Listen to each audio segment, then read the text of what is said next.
Hello everyone. So for today's episode, we have Mr. Milind Mutalik sir with us, who has more than 30 years of experience in this industry. So let's hear about his journey from him. Thank you so much. First of all, thanks to all for inviting me here. And I'm sure, to define the journey, it will take the whole day. I'll try to compress it maybe within 2-3 minutes or 4 minutes time. So, as you know, I have been already having more than 3 decades of experience. So the experiences were different every decade. The way the environment has changed of a business, the way the opportunities have changed, the landscape has completely changed over last 30 years. What probably when we have started as a work, the environment was different. There was no lot of digitization, computerization. So the whole work processes were different.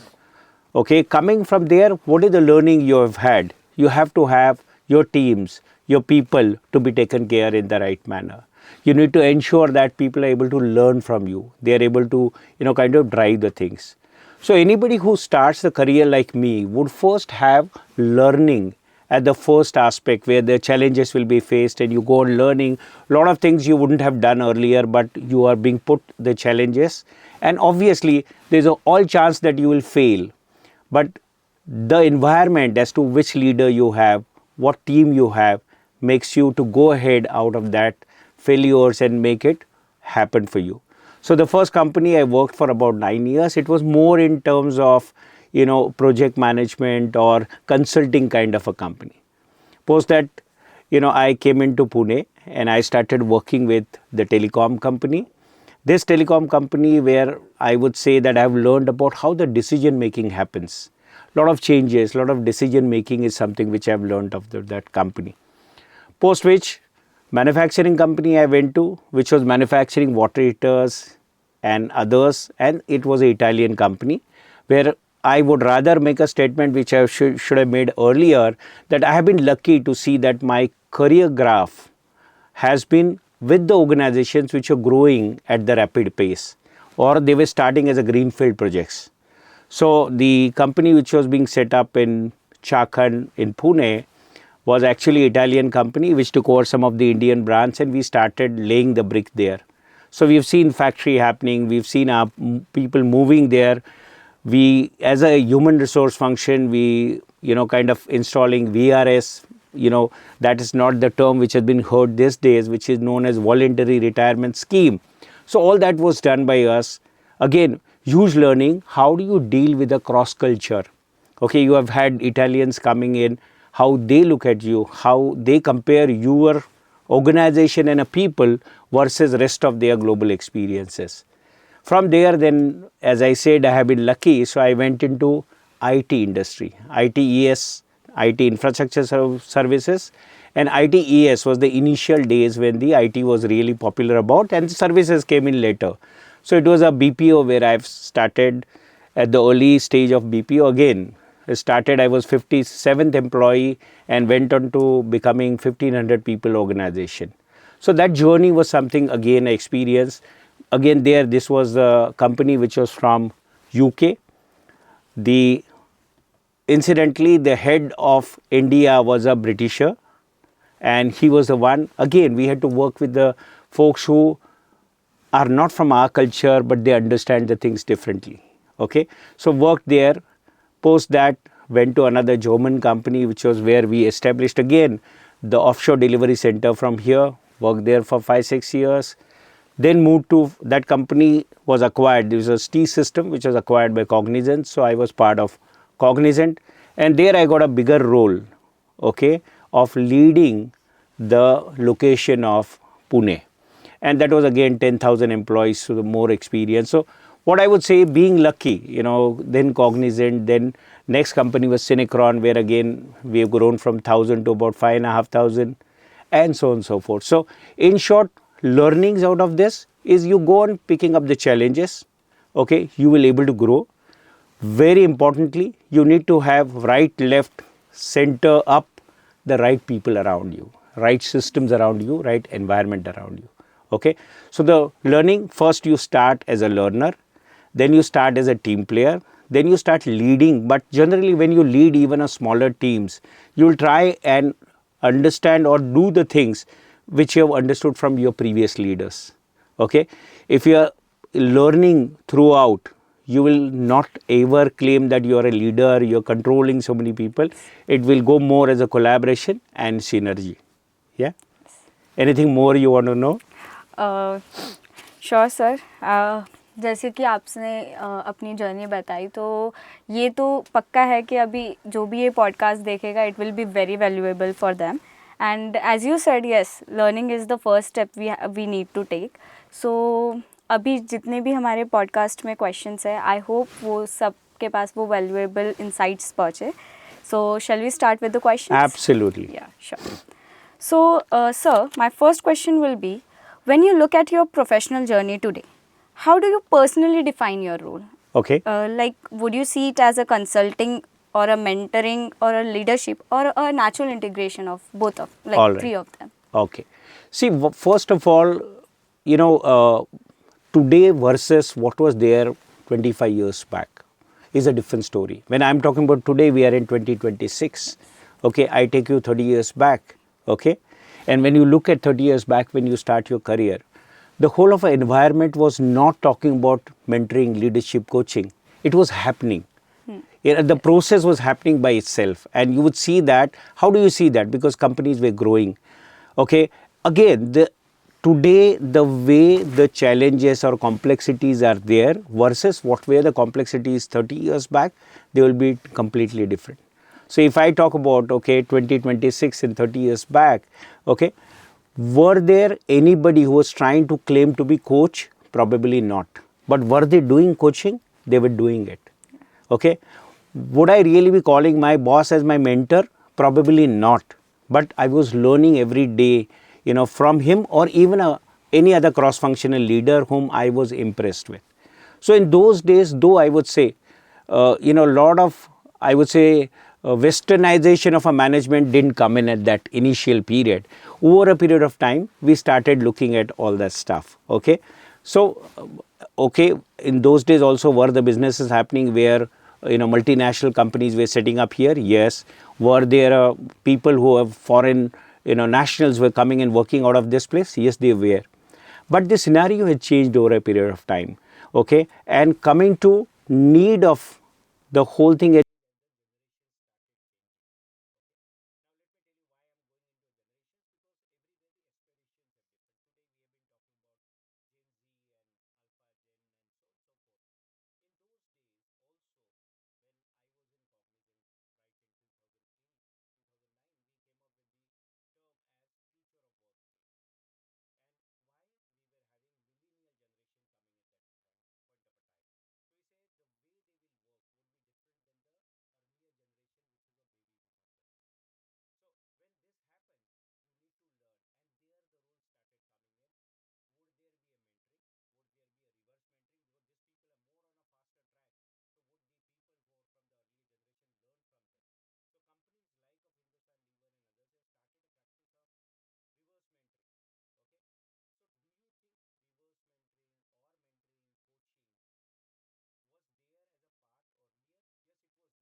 Employees in Pune location.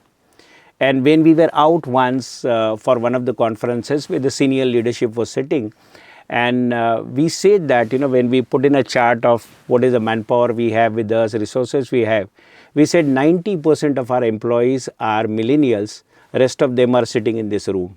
So point is, all the seniors were typically not millennial. Millennial at that point of time was less than 35 age. And in Cogni, since we were hiring a lot of freshers from campus, we used to have the balance of about 40-45% freshers, and rest of them were young folks who have grown up the ladder. So coming back to the point, time to time, these terms will be sharpened further as to why there is a need of ensuring that we are able to effectively do the one functioning to making the organization better. Okay, because every time when the new generation comes and the challenges comes to the organization, today we talk about globalization, we talk about different challenges, since any solutions can be available anywhere in the world, be it a manufacturing, be it knowledge industry or wherever. So what typically makes a difference is this, that today this has become more evolved and more need, with again one more important aspect to mention for the global change. There was one more incidence or big thing which has happened, was a pandemic. And post pandemic, the need for mental health, need for guidance, need for various other things as the society is changing is a need of a time. So again, to conclude your question, I would say it's a so-called integration of all three which is required in a different form. Are they the same? Every leader will have to know all three or rather practice all three. Yes, That yeah, would be my comment. that was very nice to know. So I would again ask a question on the base, like a previous one. If you reflect on your earlier career, yes, which experience do you feel quietly shaped you? So Okay. yeah. Okay. See, one very important thing, anybody who works in any organization looks for their own purpose. Even today, it is much more higher. Earlier, it was typically, you look at some people, things are happening good with them, you expect the things will happen good with you. But one of the things which I would say changes you as an individual, which has happened to me also, are your leaders or your superiors. Right from the first job, again, being lucky, I got a superiors who were guiding me well, or they were correcting me well. Okay, they taught me a value system such as integrity. Now, very simple. How do you teach integrity to somebody?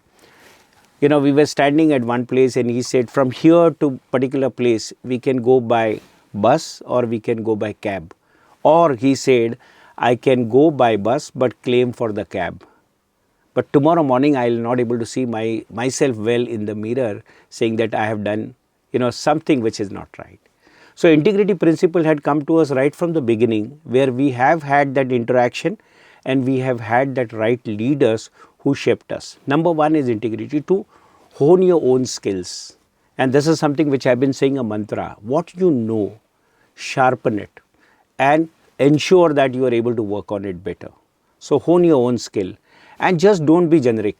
Okay, hone your own skills and show that you are able to do it, because there are going to be challenges. It's not. And very importantly, don't play for the gallery. We have never done it just to please somebody. How do you really, and this is again learning from the leaders. We have had a leaders and we used to wonder how these people are able to kind of say this so clearly. And that's the learning I think I have had. So, and that is making your path very clear. When you are in a dilemma, should I say this or not, you really do not succeed in what you are trying to achieve. But when you say, maybe it could be wrong, sometimes it won't be right every time, but you realize that, okay, I have done it wrong, again, be open to accept it. So what shaped it is the right leadership, understanding what is do's and what are don'ts. Yes. Okay, that I would say in summary. Okay, thank you so much, sir. We will move towards the next question. At this stage, did you ever see yourself working independently in the future, or was your focus primarily on growing within the organizations? Okay, see, earlier, I would say again, go back to the economic situations, right? If you look at how do you see the industries and businesses are shaping up, I'll go back to just not too much, in the back, but let's say, when is the IT industry started really booming? Is 97, 98, 2000 kind of a time. Y2K had come, IT companies have started coming in. So just for your information, 1997 was the first portal for jobs was launched, that was Naukri.com. Okay, and there the whole thing has started shifting towards knowledge industry, towards more, along with the manufacturing, along with the services, this knowledge industry started coming up. So the change which has started happening since then of 2000 is coming up of maybe Infosys and TCS of the world, Naukri.com. Further ahead, if you look at 2010, the e-commerce and others have come in. So if you look at, in those days, the companies were built up, they were of a big size. Okay, so as an individual, one couldn't think of building up a companies which are so big, because you were always thinking, because see, obviously pre-independence or post-independence, the industries which were built up was infrastructure industries or major utility industries such as steel and so on and so forth. So you find, cement, steel industries coming up because they were doing a national building. 2000, knowledge industry has come in, they were doing more of, big empires, Infosys, Wipros of the world. Okay, 2010 onwards, you would find that e-commerce started coming in. You started having internet, mobility, telecoms, phones availability, and all this stuff. So I would say, if in your career, at a very late stage, when you happen to see that there is a business opportunity, you tend to be more taking yourself into employment rather than going into this. So change of environment is something one will have to consider when you would like to look at the entrepreneurship as an option. So in my case, I worked and now I am independent doing something on my own. Yeah. Yes. Okay.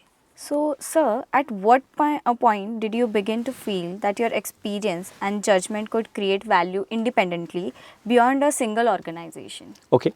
See, one very important thing is, once you see a different sectors and you understand, okay, how you are able to contribute. Two ways. One, I feel that I can add the value, okay, but somebody else feels that I'm able to add the value. So I say value addition as a term is not what I am doing, what others feels I am doing. Okay. So more critical is value add means value is added to somebody else. When that feeling starts coming in, people come back and tell you, oh, this has helped me well. And this has helped. The leader tells you, you have done this better. Okay. On and on, when this happens with you, you get the confidence that this is not applicable only to one. I can help in various other ways to different people. And typically, one very important thread which I am saying throughout is a learning. If you're not learning on what you're doing and enhancing it further, you will not able to be a value add to others, because it will become stale thing. It may be outdated kind of knowledge. So when I have chosen majorly a path of being there as a contributor to the employment where I worked, and post that, when I felt that yes, now I'm matured enough where I feel probably I can do a contribution to more than one, I think that's where it comes up. And also, it's not only one way, as I said, others tell you that, okay, can you come and help me here? Can you become mentor for, my startup and help me? And you say, okay, let me try. And you see that, things are working well, or your advisory or your inputs are able to take them to the next level. Yeah. So it's both the ways, I would say, your confidence, and second, proof of the concept or proof of pudding is very much there in front of you. Then you feel it's working for one, it can work for more. Yeah. Yes. So, like living a stable leadership role is layered decision, right? So how did you approach evaluating the risk, and professionally or financially or even personally? Okay. See, one very important thing is, whenever anybody takes a risk, first you will look at the security aspect. Okay. By throwing the caution to the wind, nobody can jump. All right. Because you don't know the uncertainty. All right. So I think ensuring that you are able to be well protected on your ground, you are able to sustain for a time which you need to risk yourself, because risk is one of the aspects which we will be talking about when you go for entrepreneurship. And when you are able to say that this is the time which I can give for the risk, and this is the time I would like to be, kind of come into the stability zone. If that doesn't happen, okay, you will turn back into a different plan B, right? Yes. So your plan A is more planned way, then rather plan B, which could be then, you probably taking a U-turn, or you're probably making some alternate plan to do the things. So whenever you feel that you're able to achieve this situation where you're confident, financially you are safe, mentally you are able to take the risk, I think that's the time. And that is your own analysis which will tell you this. Okay. Yes. So next question will be, when you shared the decision with your family members or a close professional circle, what kind of conversation emerged at that time? So see, one very important thing, when you confidently talk about anything, people say, you do it, we are here to support. But that confidence, but why, when you are kind of saying that, no, I don't know what's going to happen, but I feel you should be supporting me. I think more of your confidence, your plan, and your risk taking ability, all three will count, how others will react to it. So first you have to think you're confident enough, then others will react positively. If a bit of here and there, then they will say, okay, please, think once more. But that won't happen if you're confident enough to say that, yes, I have looked at all the factors and I have taken care of a eventuality going right or going wrong. Yeah. Pros and cons have been taken care. Yes. Then the journey is more easy. Yes, sure. So, once you started working independently, how did your daily professional structure or like corporate life differ from each other? See, one very important thing, whenever you don't have a position as a leader, the world is different, obviously. But how do you look at it yourself? How do you adjust internally yourself is more critical. Okay, because obviously somewhere else when you were a leader, you were going and sitting in your big room and people will come and offer you a cup of coffee or so on and so forth. That won't be the case, and mentally you have to accept it, number one. Number two, when you're going to the people, okay, they would be judging you based on your inputs, like what you are able to give. So you'll be dealing with all sorts of people. When you're a leader in particular organization, your position is assumed by a lot of people, right? Here there is no assumption. So you're probably, I would say, you're starting from zero, but you are able to make 0 to 10 within no time if you are really able to deliver what is expected. Yeah. So a definite change, because there's going to be a structure here, there's going to be timelines here, there are going to be a lot of other things here, versus when you go to the other side as a independent consultant, a lot of factors which are driven from the other side are different. They are not in your control. Their timings, their ask, their change in the leadership is not in your control. Yes. It's in their control, and you have to really navigate. You need to look at that dynamics and go ahead in that direction. Yes. Yeah. So next question. Without a corporate brand or credibility becomes personal, or what principle guided you to, like, while building a trust with the clients or stakeholders during that phase of your career? See, one very important thing, and this I would share for anybody who is looking at going independently, is whatever you created in the past as your credibility will help you in future. So it is not that it's going to be all new, horizon you are going to discover. It's going to be somewhere you have built your credibility where you will be starting first and then expanding based on that. So whatever is your, I would say, past credibility, that will help you to multiply in the future. So very importantly, as I said, it cannot, I can't just come and say that you start from tomorrow with me, and they will say, no, I want to have a testing time. So if you earlier built a right trust, right relationship, and obviously your contributions, then your credibility helps you to grow as an independent consultant, or for that matter, independent entrepreneur. Yes. So did you consciously design a system or a routine to remain effective and balanced while managing all this around you? Very simple thing, that whenever there's a change, okay, you need to anticipate what changes you are supposed to do. Work on them. Ensure that you are able to adjust, because see, today if I am able to spare a time here, I have to plan my week, okay, and then make it happen. So probably when it is a formative structure of the organization, you're going to be driven by organization structure and routines and protocols. Here you are creating for yourself, and that you have to be cautious enough how well you are able to balance yourself, okay, not overburn, but at the same time have a right way to do the things. Okay.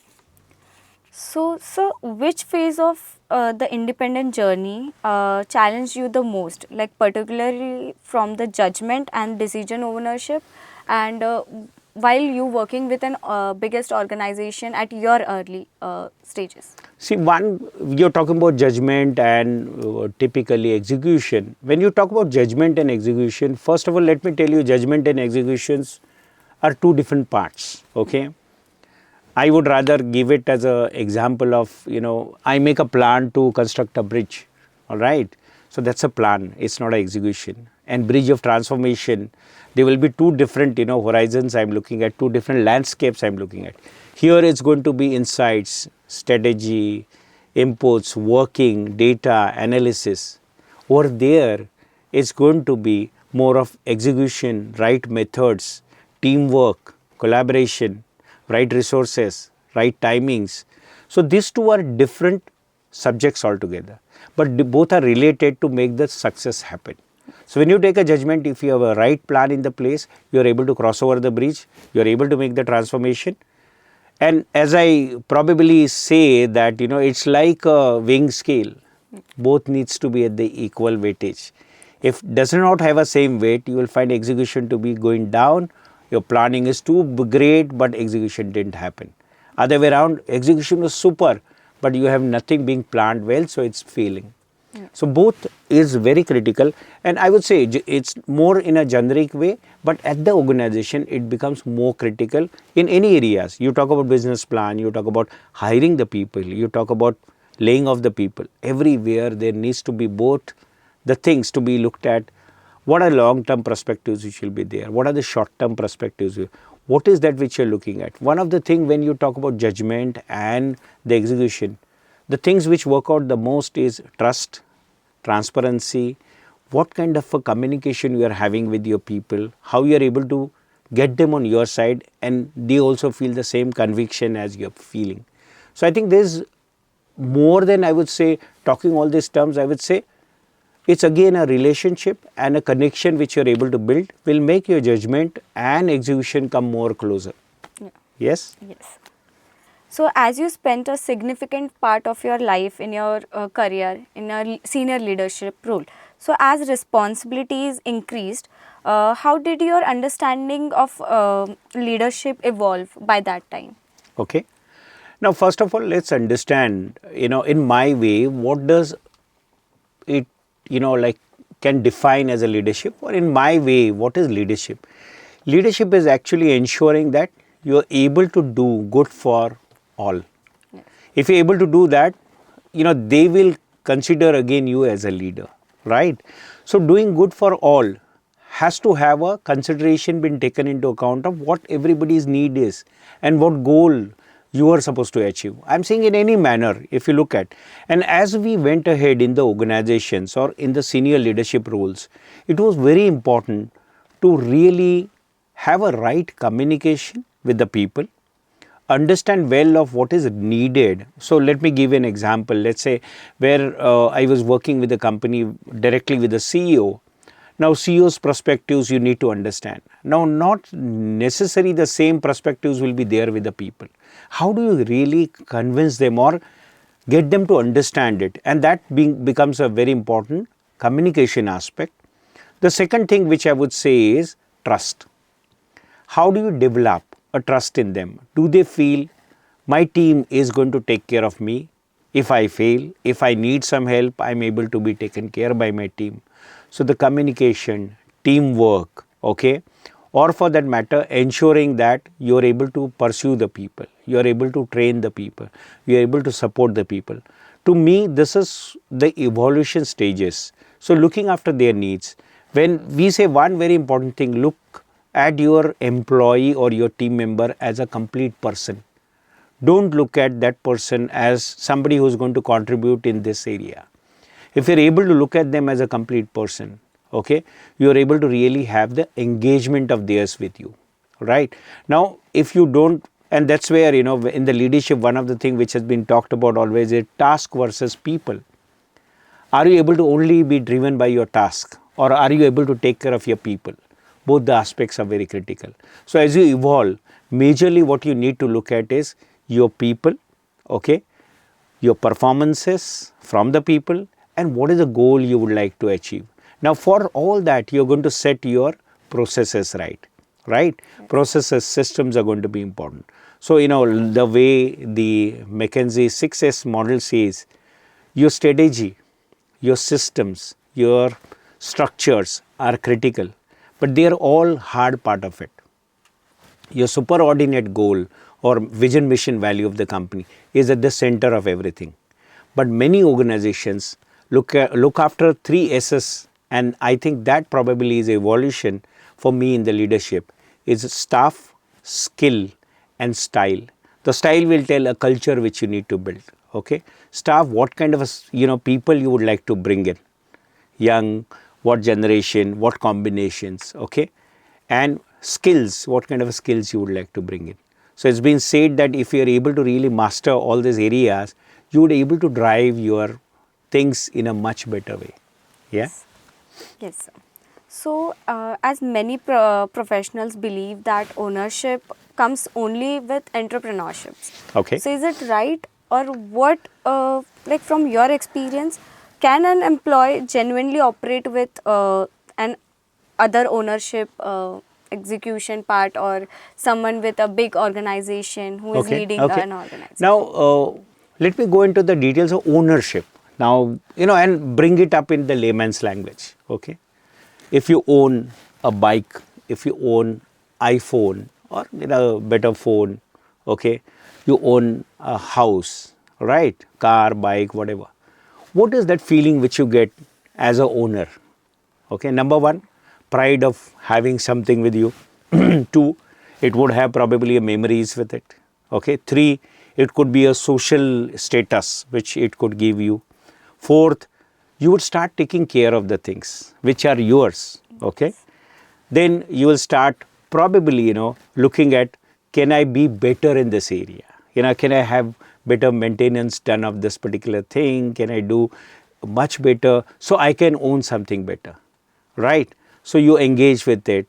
You really feel empowered that I'm able to drive the things. You have memories, you have feeling of social aspect, your feeling of pride, all those things are there. Now that's ownership to me.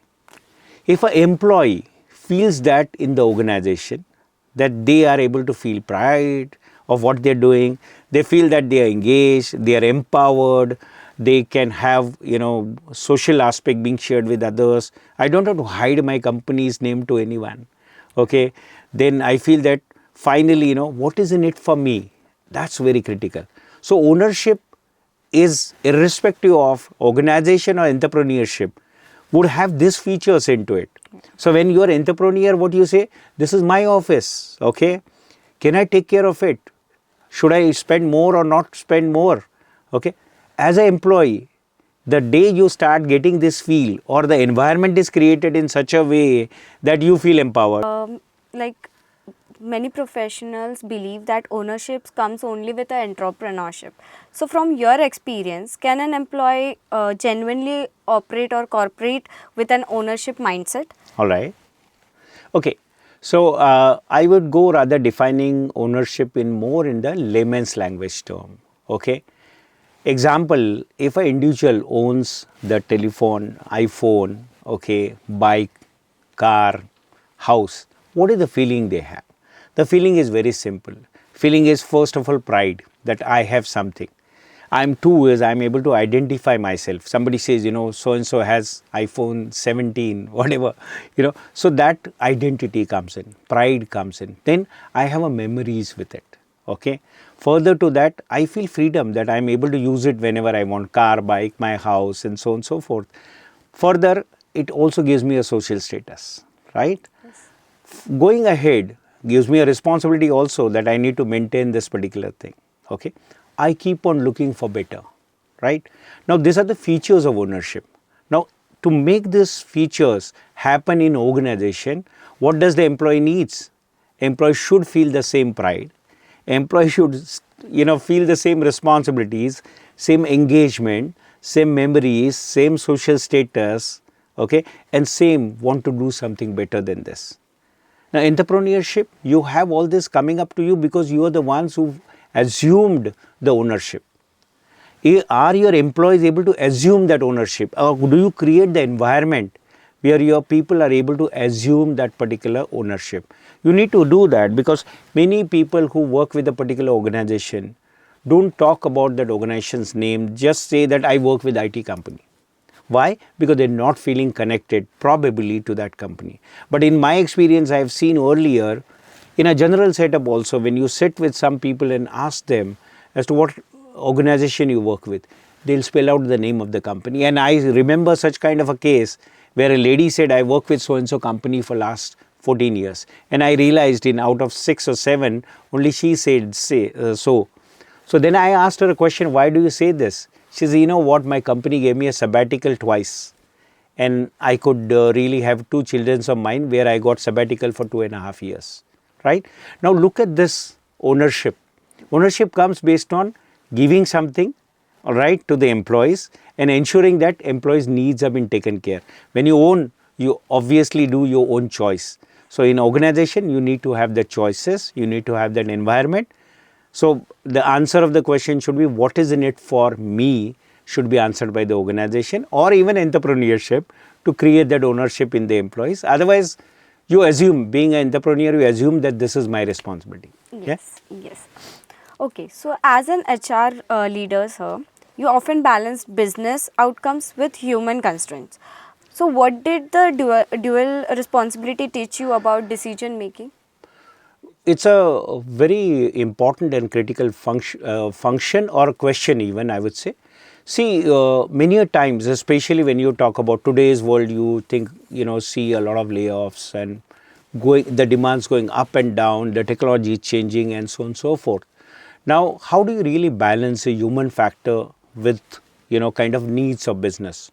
So you need to be really having a right empathy with you. Now, empathy is a word which has been used, but how do you really work on it? So it did happen with us in early organizations. I won't name the organization, but where we had to, kind of get rid of some of the people who were really not needed to us and they were burden to the organization with the reason. Now there would be very easy thing, give them their compensation of whatever notice period and show them a door. How we could do it better was a thought process and we learned out of it. I'm not saying that we had obviously a support from the top management, without that you can't do it. Okay, so with that what we have done is we ensured that they are able to look at the outplacement opportunities. We're able to extend their period. Okay, we help them to the extent possible to resettle in their career. Now this helped, and this is what I'm saying. You're going to have this challenge, but can you do something beyond your job description? And that's more critical, to have that dual balancing where their business needs met, but at the same time you are able to take care of the human aspect of it. And this is going to be a bigger challenge as we go ahead, because the competition which is happening around the world, you're going to have these ups and downs coming in, but ensuring the human factor being taken care is very critical. And for that, you need to be making your leadership also ready to have a buy-in, that you can't just have cutthroat things. You need to have some leverage being given in difficult decisions. Yes? Yes. Okay, let's move towards the next question. So, sir, in your view, what is the most important mindset shift required when moving from an employee to an independent professional work? Okay. The major mindset which is needed is flexibility and adaptability. Okay. Because you are not in the setup where you're going to have the fixed environment around you. You're going to have absolutely unexpected things coming in front of you.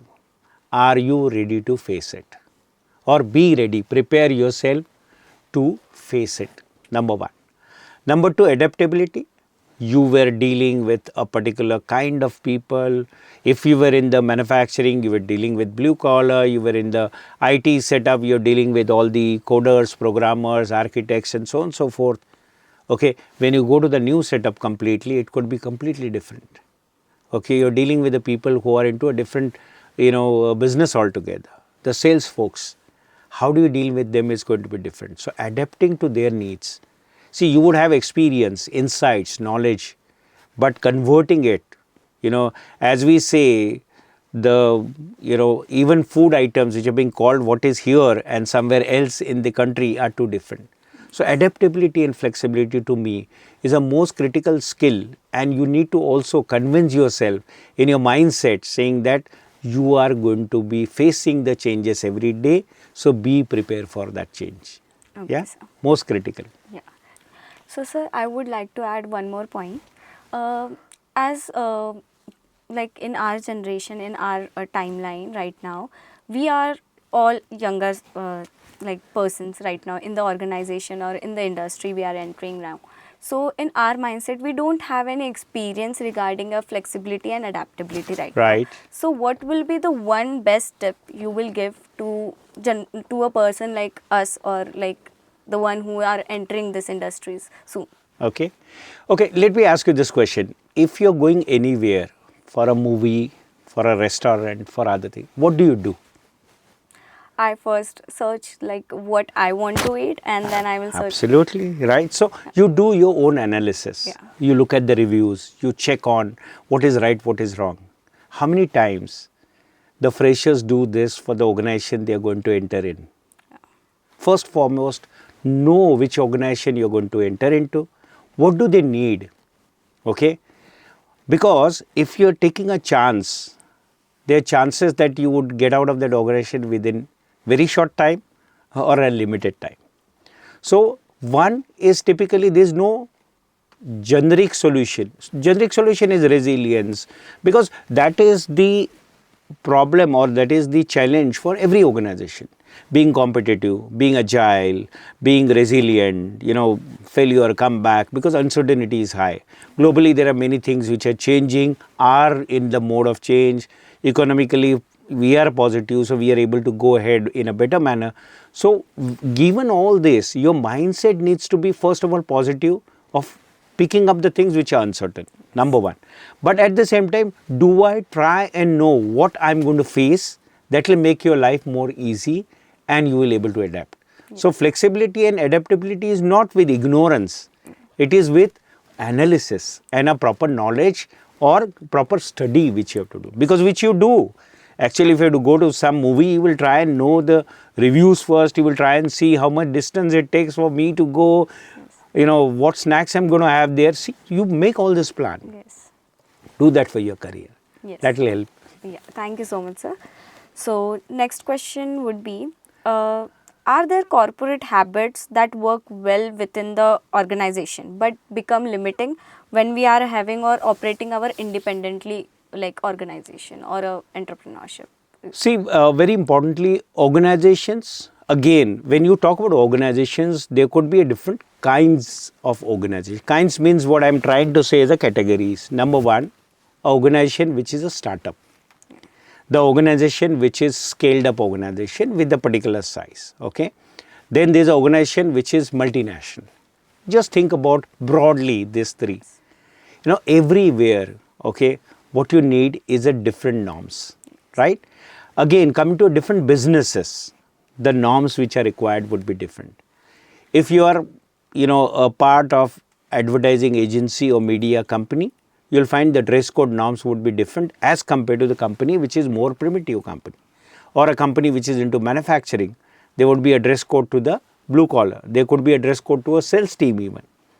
Now, what does that mean broadly? The norms everywhere are different. But what is common in all, they would like to have the value system to be common. Integrity, customer success or customer delight is most critical for everyone. Ensuring that their employees are well taken care, the engagement of employees right, employees' aspirations are met, their career growth happens. So all this is common. But while this commonality is there, based on the businesses, a lot of things will change, and more the changes would be, you need to see what is your style to do the, kind of alignment there. That's more critical. Yes. Makes sense? Yes. Yeah. Sure. So, what is the one common misunderstanding you frequently observe when professionals start thinking about the entrepreneurships or working independently? One very important thing is, I would say the myth, as I would call it, is one person can build the organization or an entrepreneurship is a myth. Unless and until you have a team, unless and until you have a right environment around you, right people around you, right partners around you, you will not able to run it alone. Maybe you would have even, when the Apple was built, it was not only one person who built it. Yes. Okay, he had a number of people. It's a great company, is also not built by one person. Yes. They got as a name, they were representing as a leader. Would you have a very transformative, dynamic leader? Yes, you would have. But that leadership to come through, There are people who are working around who are actually making the policies, processes, implementing certain things, taking that idea to the people, and so on and so forth.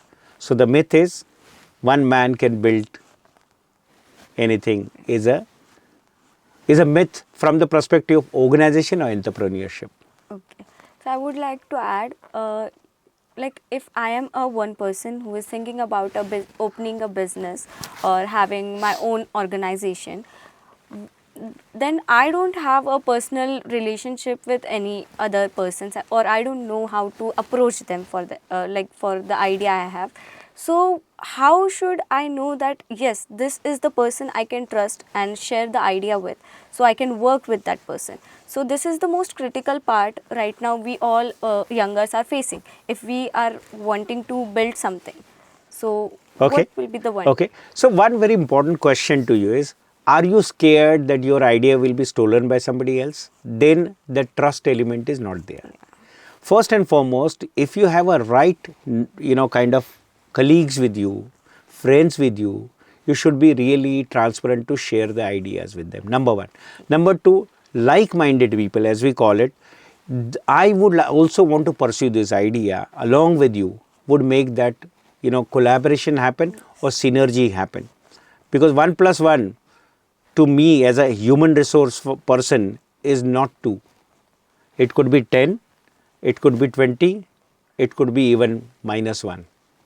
So that you need to find that plus 1, okay, who is able to be a multiplier, Yes. right? And then you also need to be multiplier to make it more than 3, Yes. more than 4, right?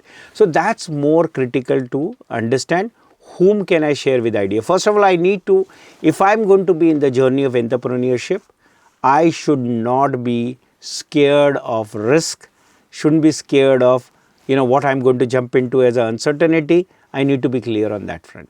Okay. So, first assumptions or some of the aspects are, I'm open to share the ideas with others, but would they have really a plan to make the things happen?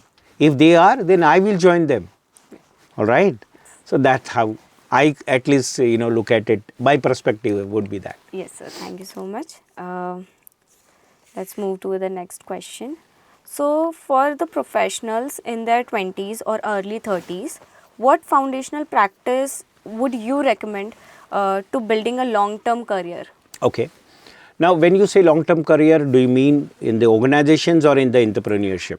It can be working independently also in the Fantastic. organization. So first of all, let me tell you the changes which are happening today and the way we are growing.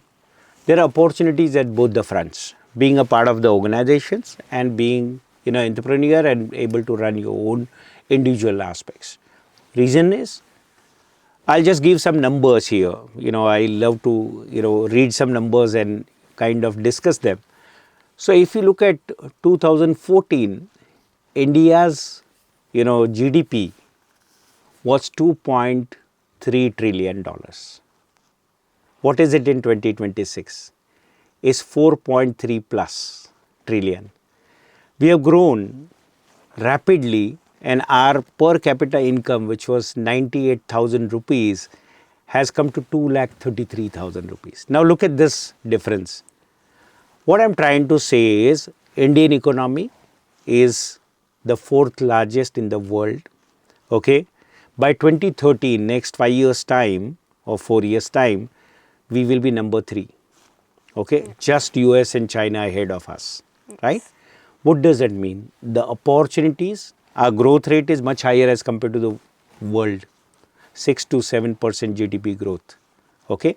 What does all that mean is, you're going to have a lot of progress happening in your country on all fronts, be it a business, be it, consumption, be it, growth of each individual's infrastructure, telecom, you talk about, artificial intelligence, technologies, and so on and so forth. Okay. So the opportunity canvas is very wide, right? So what is the foundation principle the young professional should keep it in the mind? How do I encash this opportunity?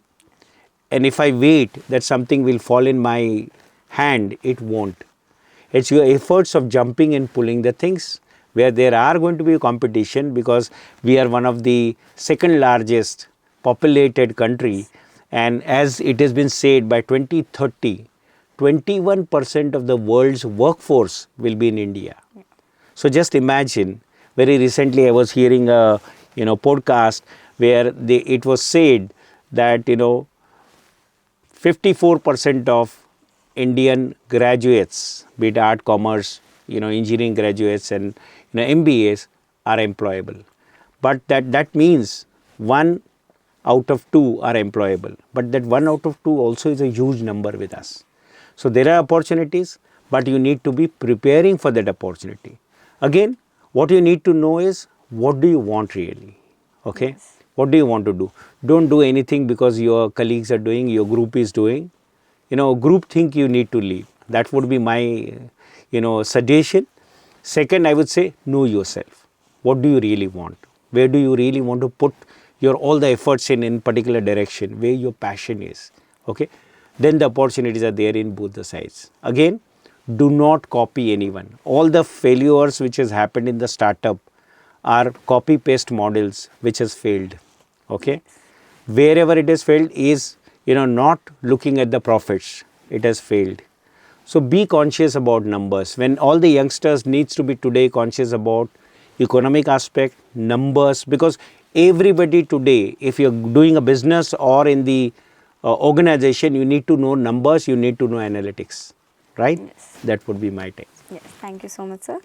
So, I would like to ask that how important are patience, depth and consistency when building a career that allow independence later in life? Okay. See, anywhere, either you do a job where you start feeling that I'm part of it and being owner, then you are thinking like an entrepreneur. Okay. So you said 3 things. One is depth, one is consistency and patience. Now, one very important thing, patience is I would rather say, human attribute. Impatient people are much higher as compared to patient because we got used to certain environment around us. Anybody who's in a social media, do they have a patience? No, because you are able to, quickly in few seconds you are able to go into different topics. So slowly the environment around us is not allowing us to be patient. We are not patient that the food will come to me in 45 minutes. I want it in X number of time. And you have been given the environment necessary. The quick commerce which is delivering the things in 10 minutes at midnight also makes you to be more impatient. Just understand, your environment is making that. So how do you sustain that internal part of yours in the patience is going to be a very important and tough call for yourself. Yes. Okay. I personally don't recommend, but I'm saying try and look at the patience as one of the virtue which you need to carry with you as a personality, and you need to practice it. Practice could be anything, you looking at maybe, spirituality, meditation, your own mind controls or whatever. But that's needed because your whole environment is adverse. Yes. Your environment is making you impatient in everything because your all needs are met. In fact, that's what is Gen Z and Gen Alpha challenges are going to be. They're getting everything on the platter without a wait. So span of attention, patience is the thing. Second, depth. I'm saying, many a times, I would say knowing anything becomes easy because of plethora of information is available on our social media. So you Google something and you start saying that I know about it, right? Now what you know typically is, according to me, is known as a iceberg. So you know only 1/3 of it. 2/3 of it is hidden below the surface. And knowing that 2/3 is a depth. And this is what we say as a HR in a personality. What you observe in the person is their behavior, which is 1/3. 2/3, typically is a depth. And what is that? That is self-motive. Okay. What are their attributes? Okay. And how their value system is. So these are hidden parts. So unless and until you go in the depth, you will not know the whole person. The same way, unless and until you go in the depth, you will not know any subject matter. You will know 1/3 and you will speak based on that. But you may be wrong because you do not know 2/3. So that's the importance of the depth. Coming to consistency. Consistency defines the competence. Okay. Let me talk about any of the games. And you have to look at the games. The hero of yesterday won't be hero of today in cricket, in soccer.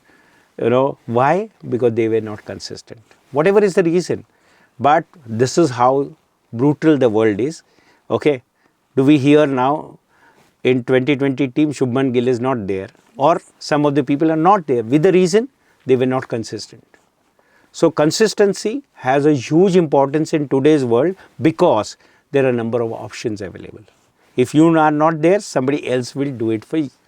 Somebody, who's wanting that particular outcome to come. So these three, patience, you need to develop because the environment around you, like, in Delhi, you need to have a better oxygen. The same way, patience is something which you have to develop for yourself. Yes. Two, I would say consistency, as I said, is going to define your competence and continuity. And depth is knowing 1/3 is not going to help you. You need to know the full picture. Yes. Thank you so much. So, looking ahead, I will ask, which skill do you believe will become non-negotiable across industries?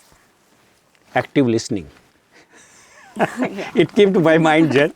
Active listening. Yes. And that's where I'm saying span is required of how much I'm able to listen to others. Do we really listen today?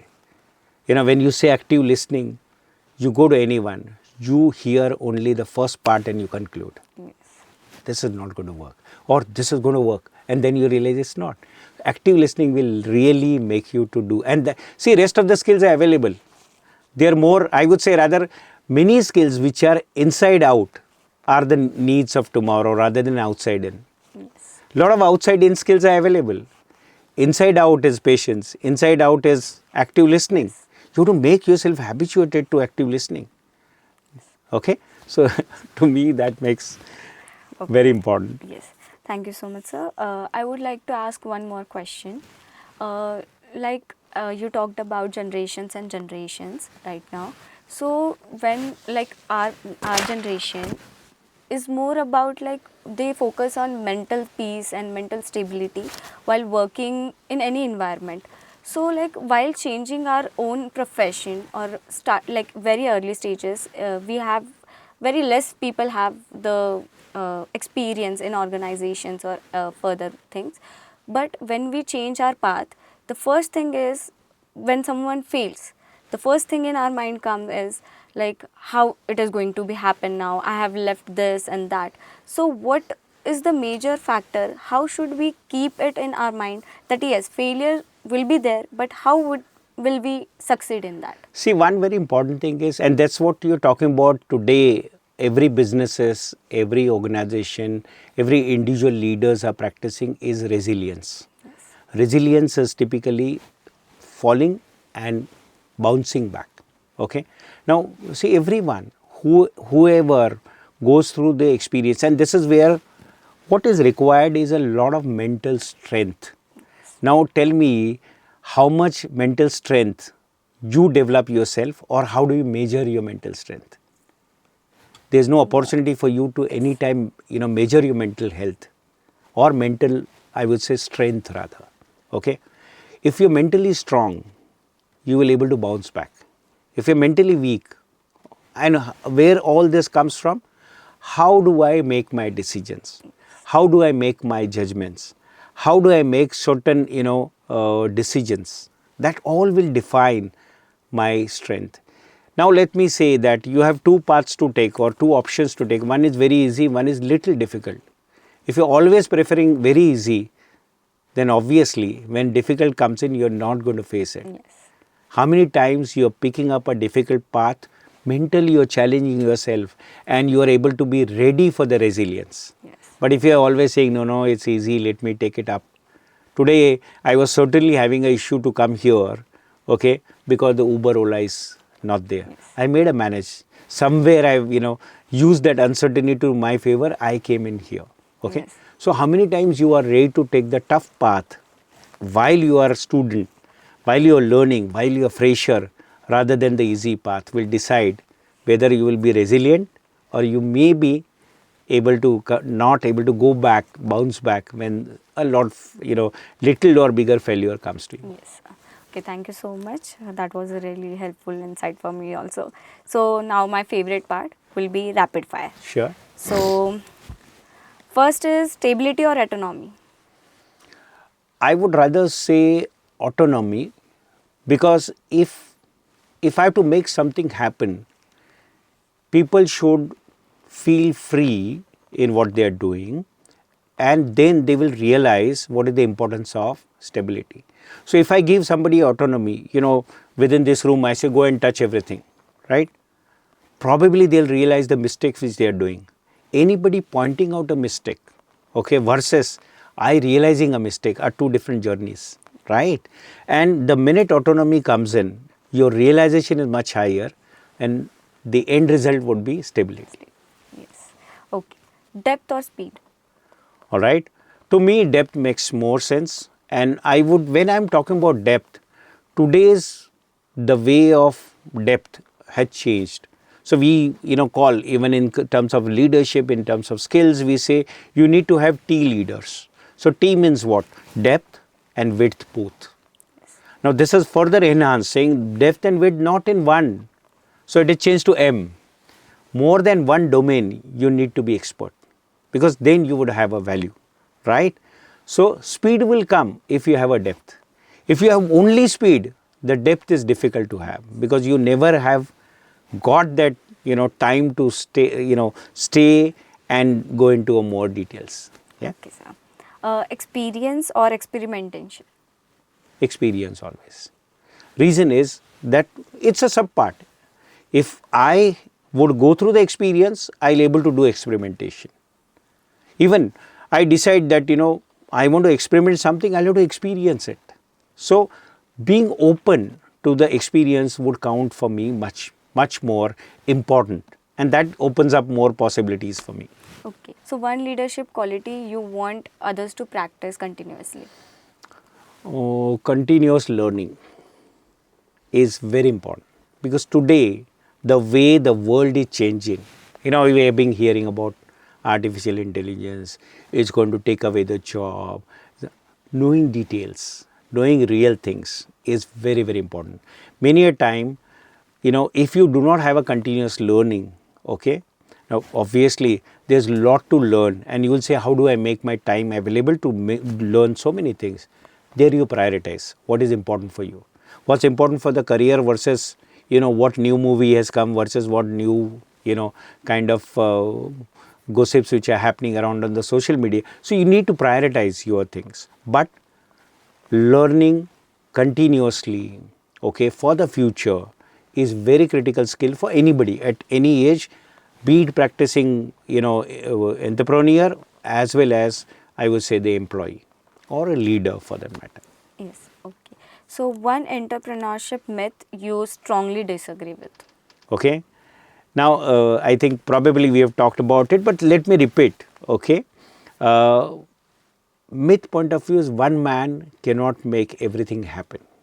You need a team, you need a synergy, and another, okay, I can spell out saying that there is always a myth saying that he's a born entrepreneur. That's a myth, right?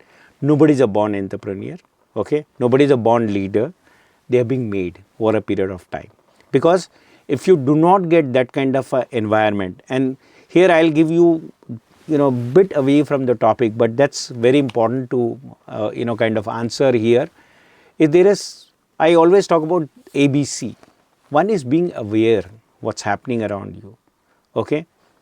B is a balance between what, is around you, and 3, contextual aspect and understanding of it or intelligence of it. Now that would decide typically your entrepreneurship journey or leadership journey or employee journey is based on this aspect. So myth would be born qualities and they become entrepreneur. No, it doesn't happen, because many a times you see, you have had super business empires, but the next generation didn't do it well. Yes. So nothing is born. You have to make efforts to create it. Yes, sir. So one more, quantity or quality? I would rather say, both have different dimensions. If I have to pick up one, difficult to do, because at sometimes quantity also is important, right? But if you ask, if you have a quality, right, in some areas, quantity will follow. But will quantity be followed by quality? Probably difficult. Because then it becomes, see, anything which is easily available, the quality is really less. But something which is rarely available, the quality is supposed to be high, right? And that being the reason, quality will follow, probably quantity will follow the quality rather than the other way around. So quality would be more for. Thank you so much, sir. So we would like to conclude now.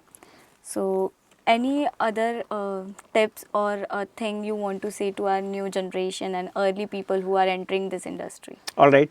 So one very important thing for me, more of what I've learned out of so many years. To me, the things are changing drastically. Keep your radar on, because if you have to navigate through this complexities or challenges or the opportunities, you need to know what direction you would like to take. When you say radar, it's on the airport where you see which flights are coming, which flights are going. Why do you do that? Because you want to navigate the whole airport. Are you really navigating the things in the right way? Are you able to get the right signals? Are you able to give the right signals? Is very critical. All right? Yes, sir. Thank you so much. This session was very valuable to everyone, and I hope जो भी ये podcast देखेगा उनके लिए भी ये बहुत valuable रहेगा. And the entire journey of this episode was great for me also. And thank you so much for spending time with us and for educating all of us. Thank you so much. It's my pleasure, because if in any way out of this whatever number of minutes or hour we spoke, if it is contributing and it helps any individual to change or it has an impact, I think whatever efforts we have done, I am happy with that. Yes, Yeah? thank you so much. Thank you. Sir.